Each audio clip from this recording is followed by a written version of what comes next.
আমরা জানি যে স্ক্যান্ডিনেভিয়ান অঞ্চলের দেশ হচ্ছে 5টি।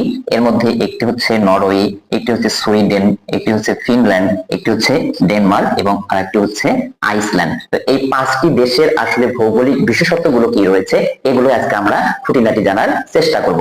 এখানে আমরা এই ফিনল্যান্ড এই রাষ্ট্রটির যদি ভৌগোলিক বিশেষত্ব দেখি বা এই রাষ্ট্রটির সাথে জড়িত বিষয় কি রয়েছে, এই পৃথিবীর মধ্যে যতগুলো রাষ্ট্র রয়েছে ইউরোপ মহাদেশের মধ্যে এই রাষ্ট্রের নারীরাই সর্বপ্রথম ভোটাধিকার লাভ করে। তাহলে ইউরোপের প্রথম কোন দেশের নারীরা ভোটাধিকার লাভ করে, সেই দেশটির নাম হচ্ছে ফিনল্যান্ড। এরপর দেখো সুইডেন, এই রাষ্ট্রটির বিশেষত্ব হচ্ছে এটি পৃথিবীর মধ্যে একমাত্র কল্যাণ রাষ্ট্র বা প্রথম কল্যাণ রাষ্ট্র হচ্ছে সুইডেন, ঠিক আছে। এরপরে আমরা আসি এই ডেনমার্ক। এই ডেনমার্ক হচ্ছে এই স্ক্যান্ডিনেভিয়ান অঞ্চলের যে 5টি দেশ রয়েছে এই 5টি দেশের মধ্যে সব থেকে ছোট দেশ হচ্ছে ডেনমার্ক, ঠিক আছে। এরপর দেখো নরওয়ে, এই নরওয়ের ভৌগোলিক বিশেষত্ব হচ্ছে এই নরওয়েকে বলা হয় নিশীথ সূর্যের দেশ এবং ধীবর শ্রেণীর দেশ, ঠিক আছে। এরপরে সর্বশেষ যে রাষ্ট্রটি থাকলো এটার নাম হচ্ছে আইসল্যান্ড। এই আইসল্যান্ডের বিশেষত্ব হচ্ছে এই দেশটির মধ্যে বছরে 6 মাস রাত থাকে এবং 6 মাস দিন থাকে।